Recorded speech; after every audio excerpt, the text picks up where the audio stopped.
So I was in communication. So communication has to be there, and it should flow properly through the channels. Like if certain informations are given by our authorities, I am taking the example of school. Suppose principal sister, she told us to do certain work and accomplish it within a month. Now that is her instructions. Now when I am coming to the classes, I keeping that in mind, I have to plan my work so that I can get it accomplished within the time period. So for that, I need to communicate with the students. I need to tell them how to do the work and get it accomplished within a month. That I have to tell them, and what they should do, how much time they should take to complete that job. So that way we have to communicate.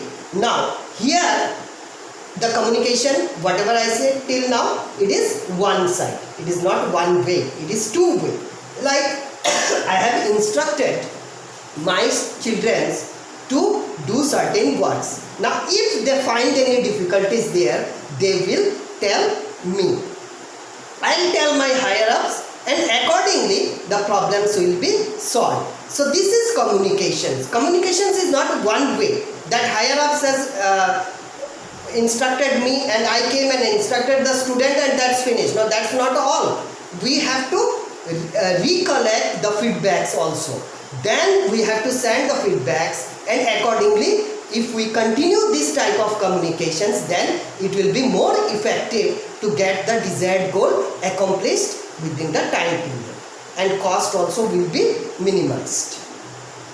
Next I am coming to fourth point, that is inborn and acquired traits. Management is inborn and acquired traits. Now some scholars, they think that it is an inborn qualities. People get it by birth, but whereas other scholars, their opinion is it is acquired traits. It can be acquired. If we do not get it by birth, then we can acquire it. How? We can acquire the knowledge and training from various management institutions. Like I am taking some examples from the institutions, management institutions from India, that is Bennett University, IIPM, NIRF. These are few examples of the management schools, the best management schools in India, from where we can acquire the knowledge and training to be a managers, where we can perform the work of management. So this is the fourth point.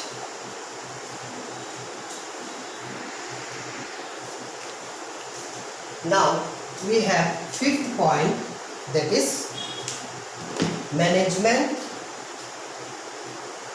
is a science or an arts. Here we will discuss about whether the management is a science or arts or both. That we will discuss. So before that, let us talk about the science. Let us know about the science, characteristics of science. Now what is the first characteristics of science? That is universals. Its theories and concepts are accepted throughout the world. So it is universal. It is accepted everywhere, in India as well as in the other countries. At a business organization, at home, so wherever you can apply the principles and theories and concepts of science. Now this is also there in the management. Management has also theories and concepts, and it is acceptable throughout the world. For example, specialization. This is the first and this is the second example, division of labor.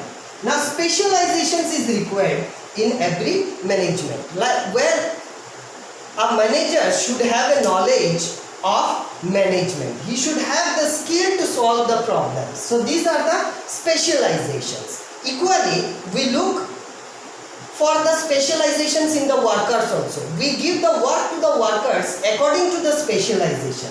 So specializations is an example, or it's a concept where it is applied in science as well as management. Next, division of labor.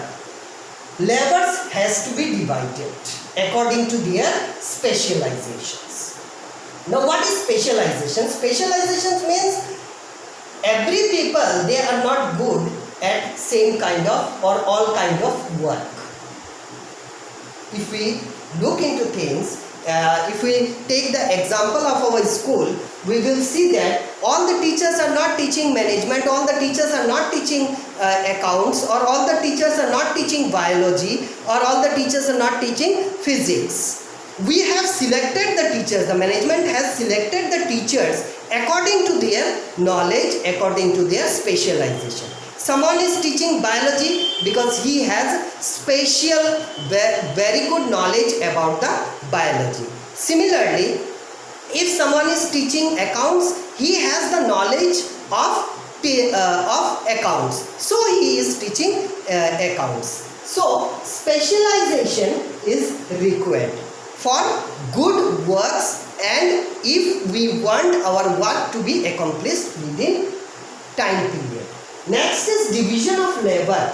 Now, where there is specializations, the work has to be divided according to the specialization. For example, our management has selected many teachers, and after that also after verifying their experiences, knowledge, after that they have after verifying all these things, they have elected lots of teachers. Now after selecting the teachers, what the management did, they saw the specialization of particular individual, and accordingly the teacher has been given subject to taught the children.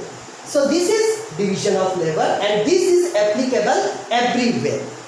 In India also, everywhere, wherever you go, you see according to the specialization and divisions of labor, the work is done. If we go to the carpenter house, furniture house, there also we will see the one people, he is not doing all the work. Someone is very good at cutting wood, so he is given the job of cutting wood. Another is given, another person, if we see that he is very good in polishing, so he is given the polishing. Another assembling the parts, he is very good at assembling, so he will be given for given the job of assembling. So that way we see, wherever we go, we see that all the peoples, that they are not doing all the works, but we have divided the labors according to their skills into various levels. Next is facilitates research. Now what science does? It researches, it investigates the problems, and then they try to find the solution. Now here, if I talk about a very recent, as we know, that corona virus has been spreaded throughout the world. Now after it has been spreaded, what the doctors they are doing? They are using the machines, scientifically advanced machines, to find out the root cause of this virus, where from it has spreaded, how it can be cured. They are testing the DNA and finding out the DNA so that they can control this virus. Now this is how the research, this is called research. Now in management, if we talk about management also, we do research in our organizations. If for examples, we give the job, we stock out the plan, and accordingly we instruct the workers to do the works. Now if they find out the difficulties, they inform us, they give us feedback. Now where we start analyzing our plans that we chopped up, that we prepared for particular works to be done. Now what we do, we analyze, we look into the plans where if there is any loopholes in the plan, or where there or where there we neglected few points which were very important. This type of analysis and lots more are there. This type of analysis goes on. Then they scrutinize, recheck whether it has been evaluated properly or not. The plans that we scrutinized, we recheck whether we evaluated it properly or not. Then we start reasoning why it had happened, why the trouble came, and then we find out the solutions. So this is called research. Same thing we do it in the management also. Next, cause and effect. If certain things happens, then what is the cause of happening, that we have to study, and what was its effect, aftermath of that happening, what was its effect, that we have to study. We have to see the causes first, why it had happened, and then we have to see what was the effect. So here what we study, relationship between cause and effect. So relationship between cause and effect. From there we gather knowledge. What kind of knowledge we gather? That when we study causes, we see that certain loopholes might be there, or certain things which we have not taken into considerations, or we might have forgotten those points. So that is the reason why these things happen. Now after that we study the effects. What are the effects? What was the effect means, like what kind of problems it created, that we see, so that in futures we do not face such problems. So that also it is we take into account in the management also. Management also they does the same thing. Next is validity and predictions. Now validity and prediction means applications of principles to test accuracy. Lots of principles are given in the management as well as in the science also. So those principles we apply and we predict certain result. That application we do to find the accuracy of the principles. That principles we are applying, whether it is effective, and if it is effective, to what extent it is effective. That we study in science as well as also management. Management has also lots of principles, and that we apply it according to the situation, according to the requirement, and we see to what extent it has been effective.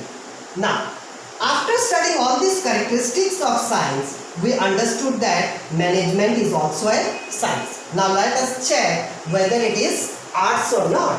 Now if I talk about arts, before that I will see what are its characteristics. Now first characteristics is practical knowledge. That means in the management, lots of knowledges we gather from our work.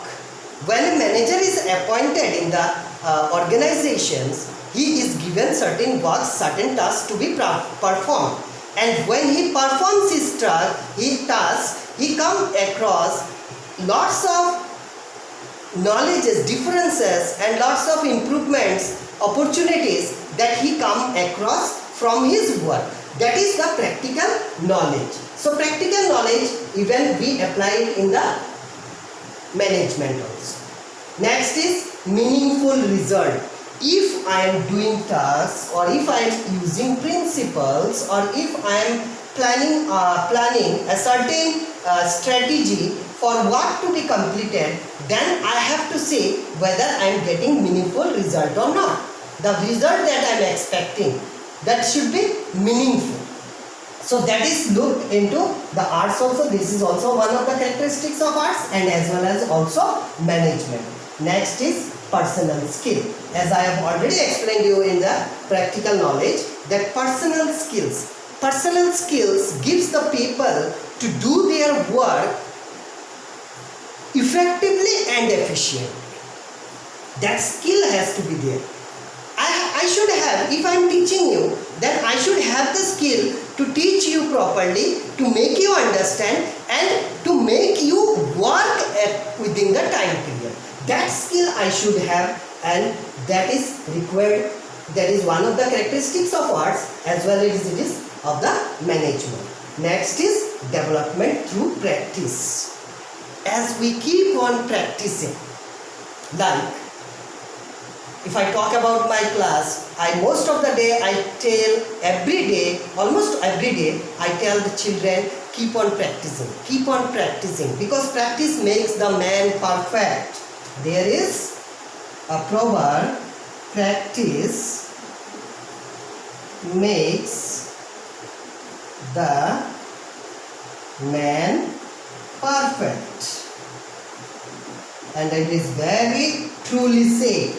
The more you do practice, the more knowledge you will gather, and you will develop more techniques to do your works accurately and as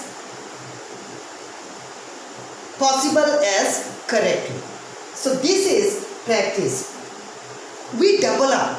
If we continuously practice, for example, if I say, now I'll take into accounts the subject accounts into account.